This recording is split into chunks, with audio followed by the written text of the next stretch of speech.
Guys आज की इस वीडियो में आप लोगों को फॉरेक्स मार्केट का अबाउट स्टार्टिंग से लेकर एंड तक सिखाऊंगा।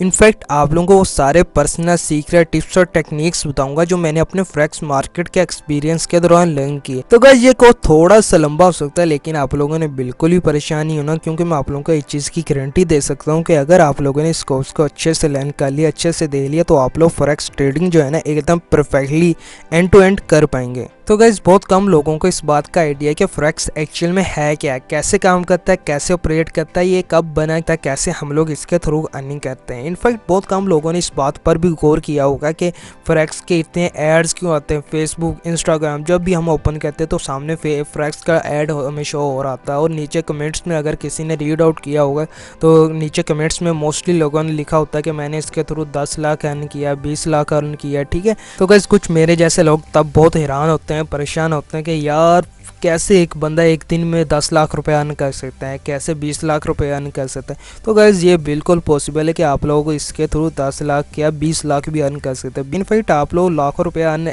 वन डे कर सकते हैं, इसमें कोई रॉकेट साइंस नहीं है। ठीक है, आप लोग ये सोचने बैठे हैं यार ये पॉसिबल भी होगा या नहीं, ये पॉसिबल है। ठीक है, तो गाइस आज की इस वीडियो में आप लोगों को ये सारे क्वेश्चन और डाउट आप लोगों को मैं क्लियर कर दूंगा। ठीक है, तो गाइस स्लाइड की तरफ जाने से पहले मैं आप लोगों को यहाँ BBC की रिपोर्ट शेयर करना चाह रहा हूँ कि BBC ये क्यों कहने पर मजबूर हो गया कि फॉरेक्स मार्केट जो है ना सोने की चिड़िया, बल्कि सोने के अंडे देने वाली मुर्गी आप लोग के लिए साबित हो सकती है कि अगर आप लोग इसको अच्छे से लर्न कर ले तो आप लोग इसमें लाखों रुपए अर्न कर सकते हैं, वो भी डेली बेसिस पे। आप लोगों को इसमें कोई ज़्यादा इन्वेस्टमेंट की भी ज़रूरत नहीं है। ठीक है, तो गाइस अगर आप लोग भी ये रिपोर्ट चाहते हैं, ठीक है, पढ़ना, आप लोग भी चाहते हैं कि हम लोग भी इस रिपोर्ट को रीड आउट करें ताकि हम भी इंकरेज हो सकें। ठीक है, तो गाइस आप लोग जाएँ गूगल पर, इसे सर्च कर सकते हैं। ठीक है, आप लोगों को ये रिपोर्ट मिल जाएगी ईजिली। ठीक है, अगर नहीं मिलती तो आप लोग हमें बताएं। ठीक है, कमेंट में आकर हमें मेंशन कर दें, हम आप लोगों के साथ ये रिपोर्ट शेयर कर देंगे। ठीक है, तो गाइस चलते हैं हम अपनी स्लाइड की तरफ, देखते हैं वहाँ पर क्या है। तो गाइस अगर आप लोगों को ये स्लाइड चाहिए तो आप लोग नीचे कमेंट में हमें बता दें। ठीक है, अपना ईमेल में हमें शेयर कर दें ताकि हम लोग उससे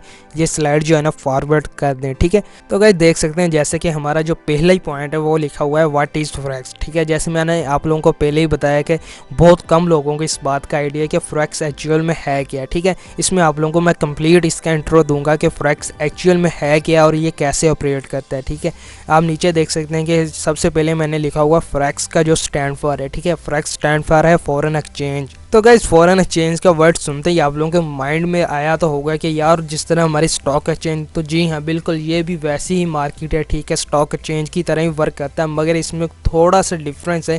ठीक है, जो हम आप लोगों को आगे वीडियो में कंप्लीट आप लोगों को ये क्लियर कर देंगे कि वो डिफरेंस क्या है, कैसे वो ऑपरेट करता है। ठीक है, तो गाइस नेक्स्ट पॉइंट पे लिखा हुआ फॉरेक्स मार्केट। ठीक है, मतलब इसका ये है कि हम लोग इससे फॉरेक्स मार्केट भी कह सकते हैं। ठीक है, जिस तरह हम अपनी स्टॉक एक्सचेंज को स्टॉक मार्केट भी बोल देते हैं। ठीक है, ये भी वैसे ही हम इसे फॉरेक्स मार्केट भी कह सकते हैं। ठीक है, आगे जो पॉइंट है उसमें लिखा हुआ है FX। ठीक है, मतलब इसका जो शॉर्ट नेम है। ठीक है, जिस तरह हमारी स्टॉक एक्सचेंज का नाम है, ठीक है, PSX। ठीक है, वैसे ही इसे भी हम शॉर्ट फॉर्म में FX बोलते हैं। ठीक है, मैंने आगे मेंशन भी कर दिया है। ठीक है, लाइक पाकिस्तान जो स्टॉक एक्सचेंज है इसे कॉल्ड PXX। ठीक है, आगे जो पॉइंट है वो बहुत ही मज़े का है कि करेंसी ट्रेडिंग। ठीक है, अब आप लोग सोच रहे होंगे यार करेंसी ट्रेडिंग क्या है, तो जी आप लोगों को मैं बिल्कुल ये भी आप लोगों को मेंशन कर दूंगा, बल्कि आप लोगों को अच्छे से समझा दूंगा कि करेंसी ट्रेडिंग क्या चीज़ है। ठीक है, आगे जो पॉइंट है उसमें लिखा हुआ है buying and selling of international currency. ठीक है, इसमें आप लोग सोच रहे होंगे यार buying and selling of international currency वो कैसे, हम लोग घर बैठ कर कैसे इंटरनेशनल करेंसी को बाई करें, तो आप लोगों को ये सारे पॉइंट आज की वीडियो में क्लियर कर दूंगा। ठीक है, मगर आप लोगों को यहाँ पर मैं ये पॉइंट थोड़ा सा डिटेल में बता देता हूँ ताकि आप लोगों को माइंड में ये ना हो कि यार ये आगे से आगे भागे जा रहा है। ठीक है, हमें भी जो पिछली पॉइंट की समझ नहीं आ रही है। ठीक है, आप लोगों को आगे स्लाइड जो है ना वो उन पे ये ब्रीफली डिटेल में बताया गया है कि ठीक है ये एक्चुअल में है क्या चीज़। ठीक है, इस करेंसी ट्रेडिंग का मतलब बहुत ही सिंपल है। ठीक है, इसमें यह है कि आप लोग दुनिया भर की करेंसी, कोई भी करेंसी को ना आप घर बैठ के किसी भी टाइम आप लोग उसे बाय कर सकते हैं, सेल कर सकते हैं, चाहे वो डॉलर हो, यूरो हो, आप कोई भी दुनिया भर की करेंसी को बाय कर सकते हैं और उससे सेल भी कर सकते हैं। लेकिन आप लोगों को यहाँ पर एक बात अपने माइंड में लाजमी रखनी चाहिए कि आप लोग जो भी करेंसी को बाय करेंगे वो वर्चुअल करेंसी होगी, ना कि आप लोग उसे पॉकेट में लेकर घूम सकते हैं। तो गाइस ये बिल्कुल भी नहीं हो सकता कि आप लोग करेंसी को बाय करते हैं और आप लोग कहें यार मैं अमेरिका जा रहा हूँ या यूरोप में जा रहा हूँ, ठीक है, मैंने $10 बाय कर लिया, $100 बाय किया, जितने भी किए, ठीक है, और मैं उससे मार्केट में वहाँ जाकर शॉपिंग कर सकता हूँ, किसी भी शॉप से मैं वहाँ जाकर कोई प्रोडक्ट बाय कर सकता हूँ, ठीक है। ऐसा बिल्कुल ही पॉसिबल नहीं है, ठीक है, क्योंकि जो भी आप करेंसी बाय करेंगे वो आप लोगों के पोर्टल में सेव हो जाएगी, ठीक। तो गाइस जिस तरह बिटकॉइन होता है, बिटकॉइन हमारा एक वर्चुअल करेंसी है, ठीक है, वर्चुअल मार्केट है, ठीक है। आप लोग बिटकॉइन को बाय करते हैं, ठीक है, वो आप लोगों के पोर्टल में सेव हो जाता है। जब आप लोगों को लगता है कि यार मुझे इसे सेल कर देना चाहिए, ठीक है, तो तब आप लोग उसे सेल कर देते हैं। जब आप लोगों को लगता है यार इसकी वैल्यू नीचे जा रही है तो मुझे इसे बाय कर लेना चाहिए, ठीक है, तो आप लोग उसे बाय कर लेते हैं, ठीक है। और जैसी मार्केट की जो वैल्यू है ना वो हाई होता है, आप लोगों को लगता है यार मुझे इसमें प्रॉफिट आ रहा है, तो आप लोग उसे सेल कर देते हैं। बिल्कुल इसी तरह इसमें भी ट्रेड होती है, ठीक है, ये वर्चुअल ट्रेड होती है। आप लोग दुनिया भर की कोई भी करेंसी को बाय कर सकते हैं, कोई भी करेंसी हो, डॉलर हो, यूरो हो, पाकिस्तान रुपीस हो, ठीक है, इंडियन रुपीस हो, कोई भी दुनिया भर की करेंसी ना आप घर बैठ के किसी भी टाइम उसे बाय कर सकते हैं, ठीक है। और जब आप लोगों को लगता है यार अब करेंसी की जो वैल्यू है ना वो काफ़ी इंक्रीज़ हो गई है, इसके बाद अब नीचे ही जाएगी, तो आप लोग उसे सेल कर सकते हैं, ठीक है। तो भाई चलते हैं हम अपनी नेक्स्ट स्लाइड की तरफ, देते हैं वहाँ पर हमारे लिए क्या मेंशन है, ठीक है। तो भाई देख सकते हैं यहाँ पर मैंने थोड़ी सी हिस्ट्री बयान कर दी है ताकि आप लोगों को ये ना हो कि यार ये कोई नई मार्केट है, ठीक है, इसमें हमें अगर हम हम कोई इन्वेस्टमेंट करेंगे तो हमें लॉस ना हो जाए, ठीक है। तो गाइस देख सकते हैं यहाँ पर मैंने जो पहला पॉइंट लिखा हुआ है कि वहाँ पर लिखा होगा before 95 forex market was not accessible for publicly. इसका मतलब कि ये है कि ये जो 95 से पहले ये मार्केट जो है ना वो पब्लिकली एक्सेसिबल नहीं थी, ठीक है। Only banks and big investor has access to the market, ठीक है। जो बड़े बड़े बैंक थे, इन्वेस्टर थे, म्यूचुअल फंड थे, ठीक है, बड़ी बड़ी इंश्योरेंस एजेंसी थी, वही इसमें इन्वेस्टमेंट करती थी, वही इसका प्रॉफिट ले जाती है, ठीक है। तो जबकि अब जो है ना अब हर कोई बंदा इसमें इन्वेस्टमेंट कर सकता है, ठीक है। जैसे सेकंड पॉइंट पे लिखा हुआ no trader consist of banks, business, government, investor and retail trader, ठीक है, like me who speculate on currency, ठीक है। तो गाइस जैसे कि आप देख सकते हैं यहाँ पर लिखा हो कि अब जो है ना ट्रेडर जो है ना कोई भी इसमें ट्रेड कर सकता है, बैंक हो, बिजनेस हो, गवर्नमेंट हो, इन्वेस्टर जो बड़े होते हैं, ठीक है, म्यूचुअल फंड वाले होते हैं, ठीक है, इंश्योरेंस एजेंसी, कोई भी इसमें ट्रेड कर सकता है, आप या मैं भी इसमें इन्वेस्टमेंट कर सकते हैं, ठीक है। अब हुआ कि आप लोग ये सोच रहे होंगे यार 95 के बाद ऐसा क्या होगा कि जब पब्लिकली ओपन कर दिए, ठीक है। तो गाइस 95 के बाद इन्हें रियलाइज़ हुआ कि यार अगर हम इस मार्केट को पब्लिकली ओपन कर दें तो हो सकता है इसमें बहुत सारे लोग इन्वेस्टमेंट करनी शुरू कर दें, ठीक है, जिसकी वजह से हमारा जो प्रॉफिट वैल्यू में वो भी इंक्रीज़ हो जाए और मार्केट का जो ट्रेड वैल्यू में वो भी अप हो जाए, ठीक है। जिस तरह गूगल है, ठीक है, गूगल पहले सिर्फ अमेरिका के लिए था, उन्होंने फिर बाद में पूरे दुनिया में लॉन्च कर दिया। इसी तरह जो भी बड़ी बड़ी कंपनीज़ हैं ना वो इसी तरह पहले सिर्फ एक स्पेसिफिक लोगों के लिए थी। इंटरनेट था वो भी सिर्फ अमेरिकन फौजियों के लिए था, आर्मी के लिए था, उसके बाद जाकर ये पूरी दुनिया में लॉन्च कर दिया गया, ठीक है। इसी तरह जब पूरी दुनिया में कोई प्रोडक्ट एकदम से लॉन्च होती है तो उसका ट्रेड वैल्यू बहुत इंक्रीज़ कर जाता है, ठीक है। इसी तरह इसका ट्रेड वैल्यू भी बहुत इंक्रीज़ कर गया, जो मैं आप लोगों को अगली नेक्स्ट जो है ना स्लाइड में वो बताऊँगा, ठीक है। तो गाइस जैसे कि मैंने नेक्स्ट जो स्लाइड है हमारी उसमें मैंने मेंशन किया है कि इसका ट्रेड वॉल्यूम कितना है, ठीक है। आप लोग यहाँ पर देख सकते हैं कि इसका ट्रेड वॉल्यूम जो है ना 5 ट्रिलियन के अराउंड अबाउट है, ठीक है। जैसे कि ये पॉइंट में लिखा हुआ है forex is the largest financial market with over 5 trillion daily trade volume, ठीक है। जैसे मैंने आप लोगों को पहले ही बताया कि जैसे ये पब्लिकली ओपन हुई तो ठीक है बहुत सारे लोगों ने इसमें इन्वेस्टमेंट करना शुरू कर दिया, ठीक है। बहुत सारे हर बंदा इसमें भाग पड़ा है, ठीक है, कि इसमें प्रॉफिट बहुत ज़्यादा मिल रहा है, ठीक है। हर बंदे ने इसमें ट्रेड करनी शुरू कर दी, ठीक है, जिसकी वजह से इसका वैल्यूम जो था ना वो 5 ट्रिलियन पे चला गया, ठीक है। अब तो 5 ट्रिलियन से भी अप हो गया, ठीक है। आप लोग सोच रहे होंगे यार 5 ट्रिलियन डॉलर इसमें तो कई मुल्कों की इकॉनमी कवर हो सकती है, तो जी हाँ बिल्कुल ऐसे ही है, ठीक है। इसमें बहुत सारे मुल्कों की ना आप लोगों जो इकॉनमी है ना वो भी कवर हो सकती है, ठीक है। जो नेक्स्ट पॉइंट पे मैंने आगे मेंशन भी किया हुआ है, ठीक है। अब देख सकते हैं लिखा हुआ not even all stock market combine come close, ठीक है। इसमें लिखा हुआ है कि आप लोग दुनिया की कोई भी मार्केट को कंबाइन भी कर दें लंदन है, ठीक है, जो बड़ी बड़ी मार्केट है जैसे अमेरिका की, ठीक है, न्यूयॉर्क है, टोक्यो की है, लंदन की है, ठीक है, इनको कंबाइन भी कर दें तो भी वो इसके पास तक नहीं आ सकती है, ठीक है, वो इसके सामने बच्चे हैं, ठीक है। आप देख सकते हैं न्यूयॉर्क का जो ट्रेड वैल्यूम है, हम लोग सोचते हैं कि यार ये न्यूयॉर्क बहुत बड़ी जो ट्रेड वैल्यूम होगा इसका, बहुत बड़ी मार्केट है। तो आप देख सकते हैं नीचे चार्ट में मैंने मेंशन किया हुआ है, ठीक है, इसका तकरीबन $22 है, ठीक है, $22 बिलियन इसका ना जो ट्रेड वैल्यूम है, ठीक है। आगे जो टोक्यो की है ना उसका तकरीबन $18 बिलियन का ट्रेड वैल्यूम है, ठीक है। आगे जो लंदन की है, ठीक है, लंदन की स्टॉक एक्सचेंज है, उसका जो ट्रेड वैल्यूम है वो तकरीबन $7 बिलियन के अराउंड अबाउट है, ठीक है। अब आप लोग सोच रहे होंगे यार इन मार्केट का अगर इतना ट्रेड वैल्यूम है तो हमारी पाकिस्तान की जो स्टॉक एक्सचेंज है उसका कितना ट्रेड वैल्यूम होगा। तो गाइस ये आप लोगों के लिए क्विज है, जल्दी से कमेंट में बताइए कि पाकिस्तान के स्टॉक एक्सचेंज का जो ट्रेड वैल्यूम है वो कितना है। फिर मैं आप लोगों को भी बताता हूँ कि इसका पाकिस्तान की जो स्टॉक एक्सचेंज है उसका ट्रेड वैल्यूम कितना होगा, ठीक है।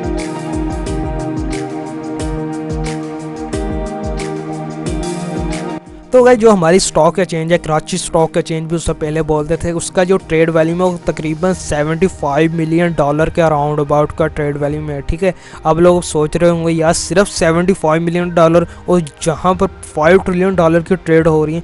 तो जी हाँ, बिल्कुल ऐसे ही है, ये मार्केट बहुत ही बड़ी मार्केट है, इसमें प्रॉफिट भी बहुत ही ज़्यादा। मगर अगर आप लोगों ने ज़रा सी बेहतियाती की, ज़रा सी कुछ भी ऐसा आप लोगों ने काम किया तो आप लोगों को उतना लॉस भी हो सकता है, ठीक है। तो गाइस यहाँ पर एक क्वेश्चन तो लॉस बनता है कि यार इसका जो ट्रेड वैल्यूम है ना वो $5 ट्रिलियन कैसे हुआ, ठीक है। अब आप लोगों के माइंड में होगा यार $5 ट्रिलियन क्यों है, इस मार्केट का इतना वैल्यूम क्यों है, ठीक है। तो गाइस जैसे मैंने आप लोगों को पहले बताया कि 95 से पहले इसमें सिर्फ बड़े इन्वेस्टर ही इन्वेस्टमेंट करते थे, ठीक है। जबकि 95 के बाद ही इन्हें रियलाइज हुआ कि यार हम इसे पब्लिकली ओपन कर देते हैं, ठीक है। तो जैसे ये मार्केट पब्लिकली ओपन हुई, ठीक है, हर बंदे ने इसमें इन्वेस्टमेंट करना शुरू कर दी, जिसकी वजह से मार्केट जो सेंटीमेंट है ना उसमें काफ़ी चेंज आ गया, ठीक है। डिमांड एंड सप्लाई में काफ़ी ज़्यादा फर्क आ गया, ठीक है, क्योंकि जो हम लोग थे ना इन्होंने डेली बेस पे इसमें ट्रेड करना शुरू कर दी, ठीक है। डेली पे हम लोगों के पास सरमाया इतना होता है, हमारे पास इतनी की इन्वेस्टमेंट होती है, ठीक है, $100 होगी, ठीक है, $200 होगी, $500 होगी, ठीक है। हमारे पास तो यही कुछ होगा ना। हम लोगों ने जब ट्रेड करनी है तो हम लोगों ने यार अपना दिल लगाने के लिए और अपना प्रॉफिट का हमने सोचना यार डेली में रोज़ाना की बेस पे ना हमें कुछ ना कुछ आता रहे, यानी कि हम ठीक है हम ये सोचेंगे यार डेली बेस पे कोई $10 $15 ही आ जाए वही बहुत हमारे लिए, ठीक है।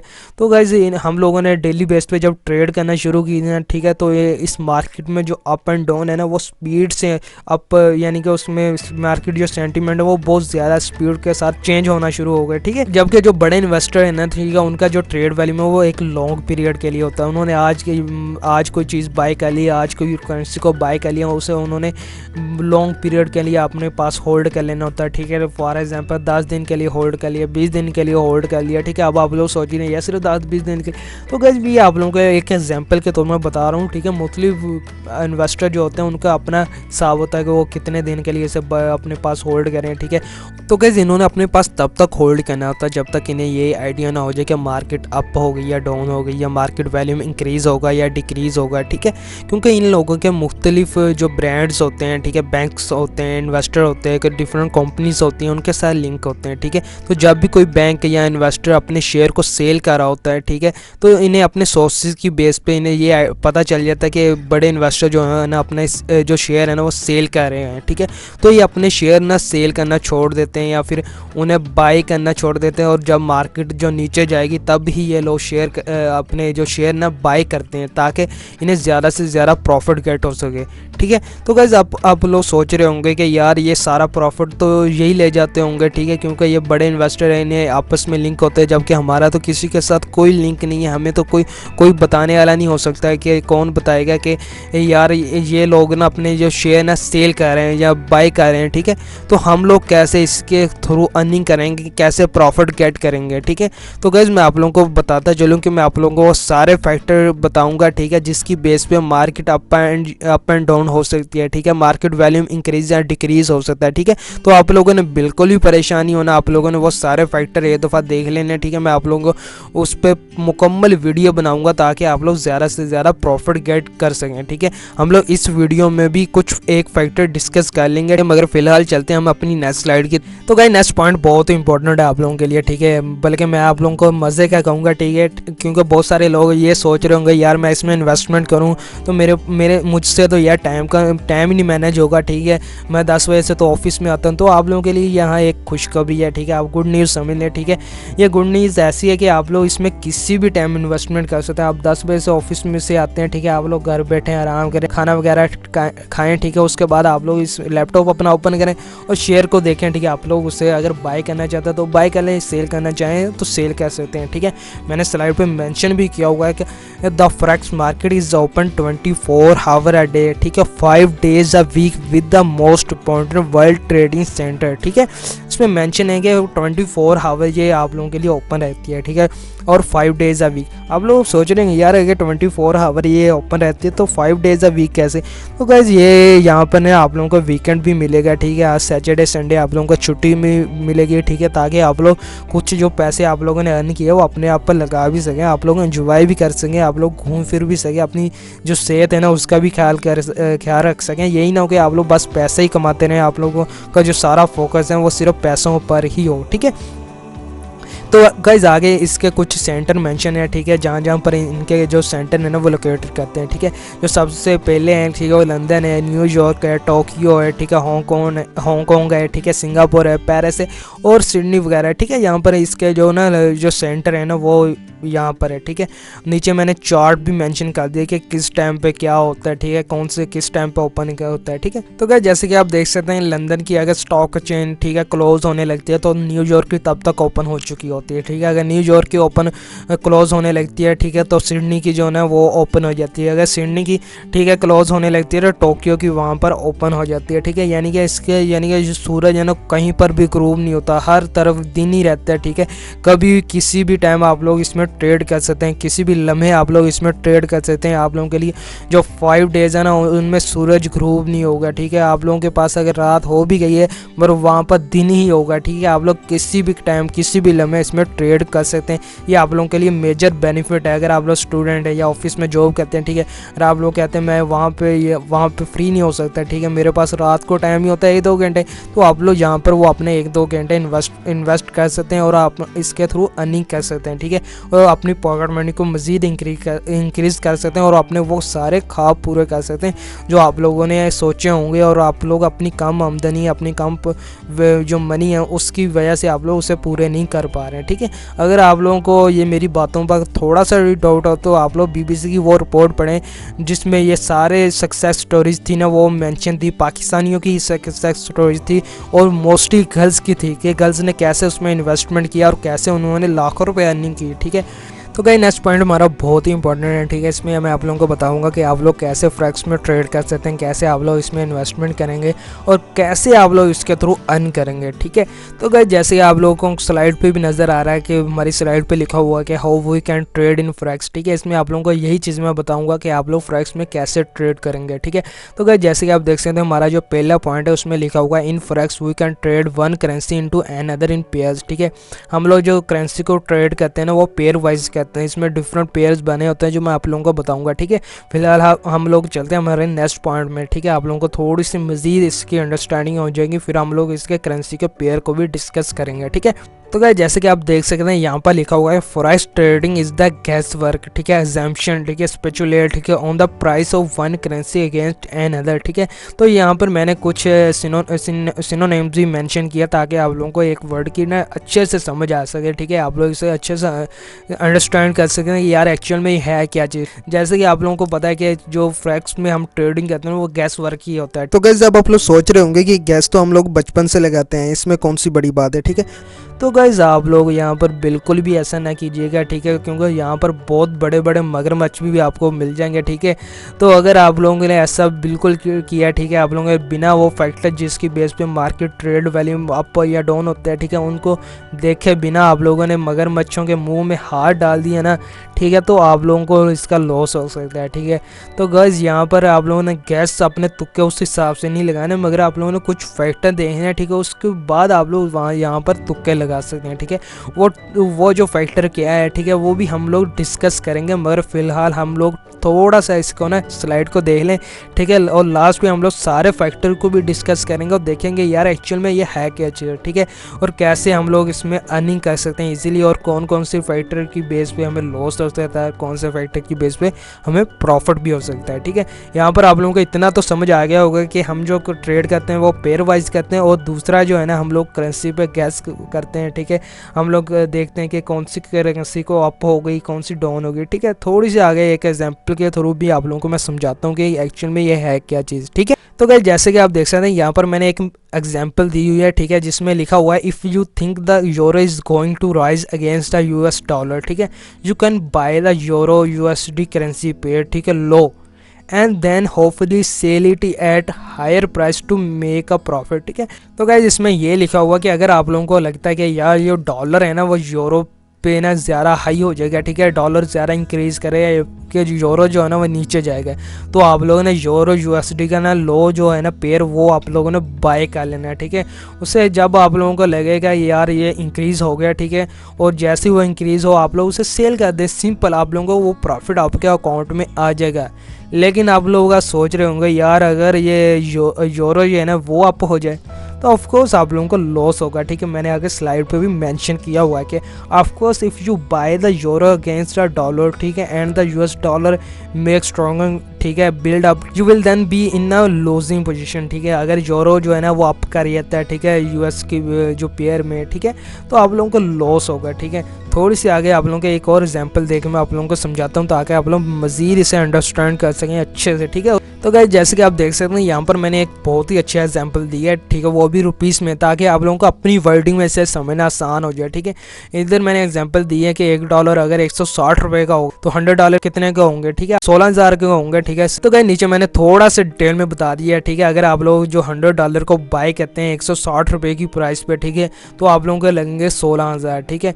तो अगर ये जो डॉलर है ना वो 163 पे चला जाता है तो आप लोगों को प्रॉफिट होगा 300 रुपये का, ठीक है। आप लोग 16,300 रुपये में उससे सेल आउट कर सकते हैं। तो आप लोग अब सोच रहे होंगे यार सिर्फ 300 रुपये के प्रॉफिट के बदले में हम लोग इसके अच्छा तो कोई रेडी ना लगा लें पकौड़ों वाली, ठीक है, उससे अच्छा खासा हमें प्रॉफिट मिल जाए। मैं आप लोगों को बताऊंगा कि आप लोग ये 300 से 3 लाख रुपया कैसे अर्न करेंगे, ठीक है। तो गाइस यहाँ पर लीवरेज बहुत इंपॉर्टेंट रोल प्ले करता है आपके प्रॉफिट टेकिंग के मार्जिन को इंक्रीज करने के लिए। अब आप लोग सोच रहे होंगे कि आखिर लीवरेज है क्या चीज़। तो गाइस मैं आप लोगों को बताता चलूँ कि हम लोग इस पर मुकम्मल वीडियो बनाएंगे, लेकिन आज की वीडियो में इसका थोड़ा सा इंट्रो कर लेते हैं ताकि आप लोगों को आइडिया हो जाए कि लीवरेज एक्चुअल में है क्या चीज़। गाइस लीवरेज जो है ना वो आप लोगों को आप यूँ समझ ले आप लोगों को एक कर्ज मिलता है, ठीक है। आप लोगों के पास $10 है, ठीक है, आप लोग उसके $10 से $100 बाय कर सकते हैं, और जो आपको प्रॉफिट होगा ना वो भी $100 पर ही होगा। अगर आप लोगों को लॉस होगा वो भी $100 पर ही होगा। तो गाइस अब आप लोग सोच रहे होंगे कि ये तो बहुत मजे की चीज़ है, लेकिन आप लोग ये नहीं कि 50 रुपये में $1 बाय करने का सोच रहे हो, ठीक है। आपको जो डॉलर मिलेगा वो 160 का ही मिलेगा, ठीक है, क्योंकि ये मार्केट पूरी दुनिया में आपका चेंज रेट तय करते हैं। ये आप लोगों को बताती है कि डॉलर का रेट क्या है, यूरो का रेट क्या होगा, रुपीस का रेट क्या होगा, ठीक,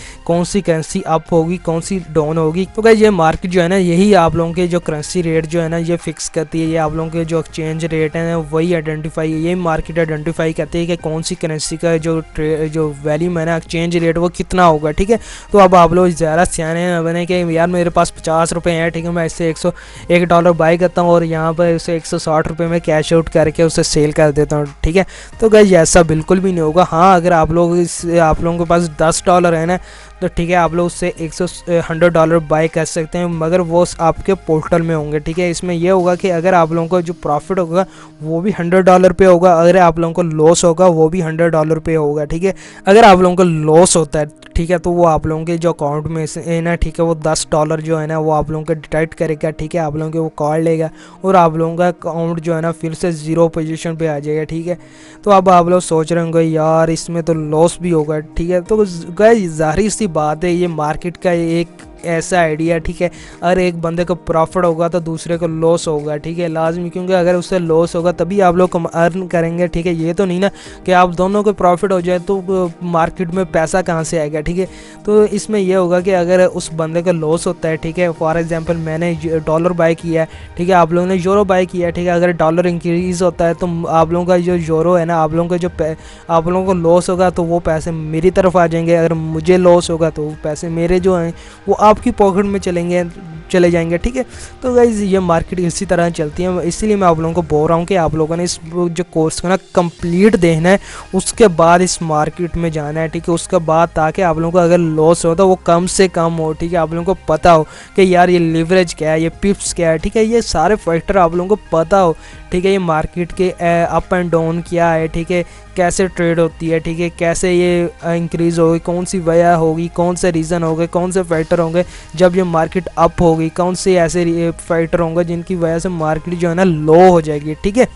तो गाइस जब आप लोग कोई भी करेंसी को बाय करते हैं, ठीक है, आप लोग उसे बाय करके अपने पास होल्ड कर लेते हैं, तो वो आप लोगों के पोर्टल में आ जाता है। जैसे मैंने आप लोगों को शुरू में बताया था कि ये एक वर्चुअल करेंसी है, इसे आप लोग अपने पॉकेट में लेकर घूम नहीं सकते, ठीक है। आप अपनी पॉकेट में इसे फिजिकली होल्ड नहीं कर सकते, ठीक है। ये आप लोगों के पोर्टल में सेव हो जाएगा, जिस तरह एक बिटकॉइन है, ठीक है, वो भी वर्चुअल है, ये भी वर्चुअल है, ठीक है।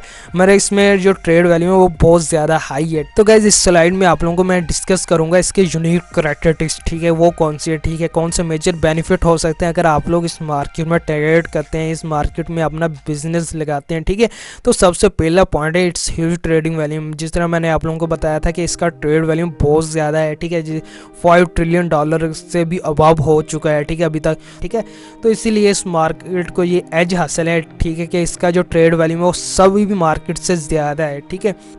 तो गाइस जैसे कि आप देख सकते हैं कि जो नेक्स्ट पॉइंट है हमारा उसमें लिखा हुआ है इट्स जियोग्राफिकल डिस्पर्जन, ठीक है। आप लोग सोच रहे हैं यार इसका क्या मतलब है, तो इसका मतलब ये है कि आप लोग ये मार्केट जो है ना आप लोगों को बाउंड नहीं करती कि हाँ भाई आप लोग सिर्फ पाकिस्तान में ही बैठ कर पाकिस्तान की ही करेंसी को बाय कर सकते हैं। ऐसा नहीं है कि आप, ऐसा बिल्कुल भी नहीं है, ठीक है। आप लोग इस मार्केट में कहीं पर भी बैठ कर आप दुनिया भर की कोई भी करेंसी को बाय कर सकते हैं, कोई भी करेंसी को आप सेल कर सकते हैं, ठीक है। आप लोगों के लिए कोई इसमें लिमिट नहीं है कि आप लोग एक स्पेसिफिक कंट्री में ही बैठे हैं, ठीक है, आप एक स्पेसिफिक कंट्री में ही जाएं, ठीक है।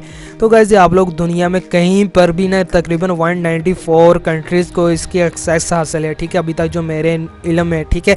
आप लोग भी ज़रा सर्च करें ताकि आप लोगों को भी थोड़ा सा नॉलेज हो, ठीक है, कि टोटल कितने कंट्रीज़ में फॉरेक्स की जो ट्रेड हो रही है, ठीक है। तो गाइस नेक्स्ट पॉइंट है हमारा it's continuous operation 24 hour a day expect for weekend, ठीक है। तो गाइस जैसे कि मैंने अपने फॉरेक्स ट्रेडिंग हाउस में बताया था, ठीक है, कि ये 24 आवर मार्केट जो है ना वर्क करती है, ठीक है। सिर्फ वीकेंड पे इसमें छुट्टी होती है, ठीक है, और बाकी आप किसी भी टाइम किसी भी वक्त किसी भी लम्हे आप लोग इसमें ट्रेड कर सकते हैं, ठीक है। तो गाइस नेक्स्ट पॉइंट है the variety of factor that affect exchange rate, ठीक है।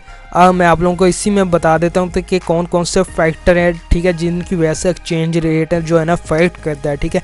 उनमें से कुछ जो है ना हम लोग इस जो स्लाइड में ना इस जो वीडियो में ना वो डिस्कस करेंगे। बाकी की जो हम लोग कंप्लीट इस पर वीडियो बनाएंगे ताकि आप लोगों को इसमें कोई भी फैक्टर ऐसा मिस ना कर जाए जिसकी वजह से आप लोगों को कल को लॉस भी हो सकता है, ठीक।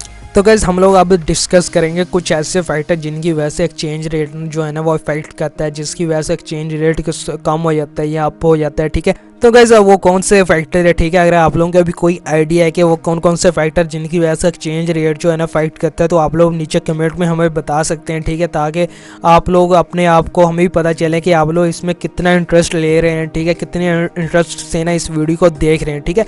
तो गाइस जो पहला जो फैक्टर है वो आप लोगों को बताने जा रहा हूँ, वो इकॉनमी का है, ठीक है, कि किसी मुल्क की कितनी इकॉनमी स्ट्रॉन्ग है, कितनी उसकी वीकेंड है, ठीक है।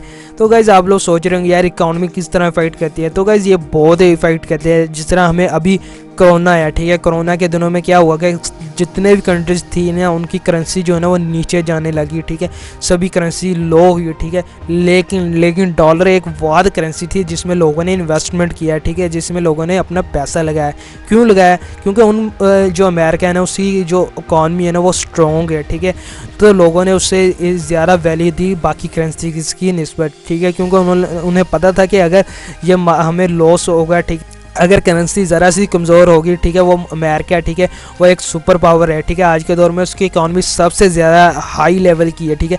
तो वो लोग अपने मुल्क को ना करेंसी को सपोर्ट करने के लिए अपना बजट जो है ना वो यूज़ कर सकती है, ठीक है, उनके पास बिलियन ऑफ डॉलर रुपीज़, ठीक है, उनके अकाउंट्स में है, ठीक है, उनके सासा जाते हैं, ठीक है, इतने, तो वो अपने वो पैसे जो है ना खर्च कर सकते हैं, ठीक है।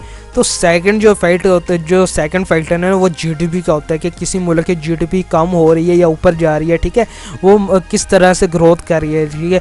तो वो ये भी बहुत ज़्यादा इंपॉर्टेंट रोल प्ले करता है, ठीक है। अब जिस तरह आप लोगों ने कोरोना के दिनों में देखा तो मोस्टली कंट्रीज़ की ना जैसी जीडीपी लो होनी शुरू हुई है, ठीक है, उनका जो एक्सचेंज रेट है वो भी कम होना शुरू हो गया, ठीक। तो गाइस जो हमारा थर्ड पॉइंट है ना, ठीक है, उसमें फैक्टर में है, ठीक है, कि पॉलिटिकल इशू किस तरह है, ठीक है, आपकी अपोजिशन जो पार्टीज़ है वो किस तरह का रोल प्ले कर रही हैं, ठीक है। आपकी जो मुल्क है ना वो इनस्टेबल तो नहीं हो रहा कि पॉलिटिकल जो पार्टीज़ है वो धरने दे रही हैं, आपकी स्ट्राइक्स कर रही हैं, ठीक है। तो जिसकी वजह से जो आपकी जो आपकी इंडस्ट्री है वो बंद हो रही है, ठीक है, आपके रोड्स ब्लॉक है, ठीक है। तो ये भी बहुत ज़्यादा मेजर फैक्ट करती है, ठीक है। आप लोगों ने काफ़ी बार नोट किया होगा कि जैसी कोई अपोजिशन पार्टी धरना देती है, ठीक है, तो मुल्क की जो स्टॉक एक्सचेंज है वो नीचे आना शुरू हो जाती है, एकदम से नीचे आना शुरू हो जाती है, ठीक है। तो आप लोग सोचते होंगे यार इसका रोल क्या इस पे इफेक्ट पड़ता है, ठीक है। तो गाइस जो इन्वेस्टर होते हैं, ठीक है, उनका जो हार्ट होता है ना, इनके दिल होता है वो बहुत कमज़ोर होते हैं इस बारे में, ठीक है। वो सोचते हैं कि यार अगर ये मार्केट मुल्क जो है ना बंद हो रहा है, ठीक है, इंडस्ट्री बंद हो रही है, कहीं ऐसा ना हो कि हमें लेने के देने पड़ जाए, ठीक है। तो इसलिए वो जल्दी से अपने शेयर जो है ना सेल करना शुरू कर देते हैं ताकि उन्हें लॉस जो है ना वो कम से कम हो, ठीक है। तो ये भी बहुत ज़्यादा इंपॉर्टेंट रोल प्ले करता है, ठीक है। और एक और फैक्टर होता है वो सिक्योरिटी का होता है कि किसी मुल्क की सिक्योरिटी कितनी अच्छी है, ठीक है। किसी मुल्क की सिक्योरिटी में क्या आप वहीं पर सिक्योरिटी की वजह से बिजनेसमैन भाग तो नहीं रहे, ठीक है, वहाँ की जो इंडस्ट्री वो क्लोज तो नहीं हो रही सिक्योरिटी की वजह से, इंडस्ट्री को आग लगाई जा रही हो, ठीक है। तो वहाँ कोई इन्वेस्टमेंट कैसे करेगा। तो ये सारे फैक्टर है, ठीक है। आप लोग ज़रा सा देखें कि आप बैक में जाएँ, वो पाकिस्तान में जब वो सिक्योरिटी इशू थे, ठीक है, तो लोग हमारे स्टॉक एक्सचेंज बहुत नीचे चली गए थे, ठीक है। लोग अपना जो प्रॉफिट था ना, वो अपना जो शेयर थे ना वो उन्हें सेल करने की तरफ ज़्यादा उनका रुझान था, ठीक है। वो अपनी इन्वेस्टमेंट थी वो निकाल रहे थे, बस जैसे सिक्योरिटी जो हमारे हालात बेहतर हुए, ठीक है। अब तो माशाल्लाह से हमारे जो कंडीशन है वो बहुत अच्छी है, ठीक है। आप देखेंगे हमारी जो स्टॉक एक्सचेंज है वो एकदम से ग्रोथ हुई है, एकदम से ऊपर गई है, ठीक है। अब ज़रा ये चीज़ें ना जो फैक्टर हैं, ये सभी फैक्टर बहुत इंपॉर्टेंट रोल प्ले करते हैं। और भी बहुत सारे फैक्टर हैं मगर हम लोग क्योंकि ये वीडियो सिर्फ इंट्रोडक्शन की थी, ठीक है, हम लोग आगे जो है ना कंप्लीट 1 बाय 1 आप लोगों को ये समझाएंगे, ठीक है, कौन से फैक्टर रोल इफेक्ट करते हैं, कौन सी चीज़ें इसमें आप लोगों को नहीं करनी चाहिए, कौन सी चीज़ें आप लोगों को करनी चाहिए ताकि आप लोगों को प्रॉफिट हो सके। ये आप लोगों को कंप्लीट कोर्स है, ठीक है, आप लोगों ने ये कंप्लीट कोर्स को देखना है, ठीक है। तो गाइस चलते हैं हम अपनी नेक्स्ट स्लाइड की तरफ, देखते हैं वहाँ पर हमारे लिए क्या है, ठीक है। तो गाइस जैसे आप देख सकते हैं हमारी जो नेक्स्ट स्लाइड पे वहाँ पे लिखा हुआ है लिवरेज, वही चीज़ जो मैंने आप लोगों को पहले बताई थी। तो यहाँ पर लिखा हुआ the use of leverage to enhance profit and loss margin and with respect to account size. तो गाइस इस मार्केट में आप लोगों को लिवरेज मिलता है, जैसे मैंने आप लोगों को इसका पहले भी जिक्र किया है, ठीक है। ये जो लिवरेज है ना ये आपको प्रॉफिट मार्जिन को ना इंक्रीज़ करने में बहुत बड़ा हेल्पफुल है, ठीक है। आप लोगों को बहुत ज़्यादा हेल्प करता है, ठीक है, आप लोगों के जो प्रॉफिट को ना इंक्रीज़ करने के लिए। तो गाइस मैं आप लोगों को यहाँ पर एक एग्जांपल देता हूँ कि अगर आप लोगों के पास $10 है, आप लोग चाहते हैं यार मैं $100 बाय करूँ, ठीक है, तो आप लोगों को $100 पे प्रॉफिट और लॉस दोनों को ही बुक करना पड़ेगा, ठीक है। अगर आप लोगों को प्रॉफिट होगा तो वो भी $100 पे होगा और अगर लॉस होगा तो वो भी $100 पर ही होगा। तो गाइज़ इसमें होगा क्या कि अगर आप लोगों को प्रॉफिट हुआ तो वो भी बहुत ज़्यादा होगा, मगर अगर लॉस होता है तो वो भी बहुत ज़्यादा होता है, अप टू $10 के आप लोगों के, यानी कि $10 तक आपका अकाउंट जितना भी आपका, अगर $10 का अकाउंट नहीं $100 का है, ठीक है, $100 तक आपका जो अकाउंट है ना वो लॉस को बियर करेगा, ठीक है। और $100 के बाद ऑटोमेटिकली ना वो आपके जो $100 हैं उससे सेल कर देगा, ठीक है। अगर आपके $10 में $100 बाई किया था, ठीक है, वो आपके $10 जो है ना वो सेल कर देगा, ठीक है, और आप लोगों को उसकी प्राइस पे आपका अकाउंट जो है ना बुक कर देगा, ठीक है। तो गाइज़ इसमें आप लोग बहुत थोड़ी सी अमाउंट से ना बहुत ज़्यादा कुछ अर्न भी कर सकते हैं। तो इसी वजह से मार्केट बहुत ज़्यादा बड़ी है, ठीक है। आप लोग अगर ज़रा सा सिंसियर हो जाए तो आप लोग इसमें लाखों रुपये अर्न कर सकते हैं। ये नहीं कि आप लोगों को इसमें लॉस नहीं होगा, लॉस भी होगा, ठीक है, मगर अगर आप लोगों ने इसे सीख लिया, अच्छे से सीख लिया, तो आप लोग इसमें लाखों रुपये अर्न कर सकते हैं, ठीक है। अगर बिटकॉइन, क्योंकि बिटकॉइन की वैल्यू बहुत ज़्यादा है, आप लोग उसमें इतनी कम, यानी कि आपने कम इन्वेस्टमेंट से नहीं जा सकते, मगर आप लोग इस मार्केट में आ सकते हैं, ठीक है। तो गाइज आई होप आप लोगों को कुछ ना कुछ तो समझ आई होगी। अगर आप लोगों का कोई क्वेश्चन रहता हो, ठीक है, आप लोगों को क्लियर ना हुआ तो वो नीचे कमेंट में हमें पूछ सकता है, ठीक है, हम लोग आपके नेक्स्ट वीडियो में उसका आंसर लाजमी देंगे। तो गाइज ये वीडियो बहुत लंबी हो गई है, ठीक है, बाकी डिटेल्स हम लीवरेज के अबाउट नेक्स्ट वीडियो में डिस्कस कर लेंगे, ठीक है। तो गाइज जाने से पहले आप लोगों को कहना चाहता हूँ कि आप लोग चैनल को सब्सक्राइब कर दें, ठीक है, ताकि आप लोगों को ये मुकम्मल कोर्स मिल सके, और आप लोगों ने प्ले लिस्ट को लाजमी एक्सेस कर लेना ताकि आप लोग कोई भी इस कोर्स की वीडियो जो है ना मिस ना कर दें और आपको जो मुकम्मल कोर्स मिल जाए, ठीक है। और साथ ही आप लोगों ने बेल आइकन को प्रेस कर देना है। लोगों को जैसे ही हम अपनी नेक्स्ट वीडियो अपलोड करेंगे तो आप लोगों को उसी टाइम उसका नोटिफिकेशन मिल जाए। तो गाइस मिलते हैं हम अपनी अगली वीडियो में, तब तक के लिए अल्लाह हाफिज़।